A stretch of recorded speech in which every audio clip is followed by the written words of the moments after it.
Welcome back, I am the Colonialist, and in today's episode we're going to be checking out the ongoings in the Polyrhachis Palace. At the very top of the ant shelf is where you find two colonies of Polyrhachis Dive and a colony of Polyrhachis vermiculosa. Credit has to be given where credit is due. Thanks to the video that was produced by Ant Store, which is the German ant retail shop. I'll put the links in the description. They gave me an idea to add in some new features to the nests. Also, here's the colony trying a Madagascar hissing roach for the first time. It took them a while to get through that carcass. But all the new features have got the colony all riled up, and they're buzzing about between the pods. Now, admittedly, I didn't buy my Wicker Balls from Ant Store. I found them from a cheaper alternative, which I'll link in the description. But I've added a Wicker Ball and a fake reptile vine to the outworld. And in the nesting pod, which has the tree, I've added in some small Wicker Balls, many of them to help as structures for them to weave on. And in their main nesting pod, I added in the larger Wicker Balls, hoping it'll encourage them to expand their current nest into them.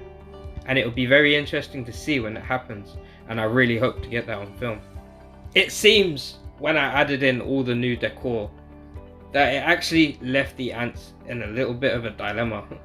I think what they decided to do was to try and create a satellite nest in the secondary pod, which has the tree and it also has the smaller Wicker Balls, and then for some reason later on I believe they decided to move back into their main nesting pod because the brood was moved into the second pod and then moved back into the first pod. So I'm not exactly sure what was going on with the colony there, but it was still interesting to see this behavior as suddenly half the colony decided to move them across into the secondary pod.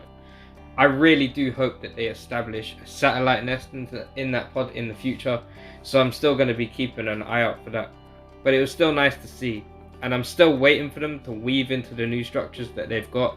I mean, this was filmed pretty much just after putting them in, and they started showing them a hell of a lot of interest. Well, this brings us to the end of the episode. As always, it's a pleasure. I hope you are as eager to see the update on them weaving into this as I am to film it for you. Also, please feel free to check out my website.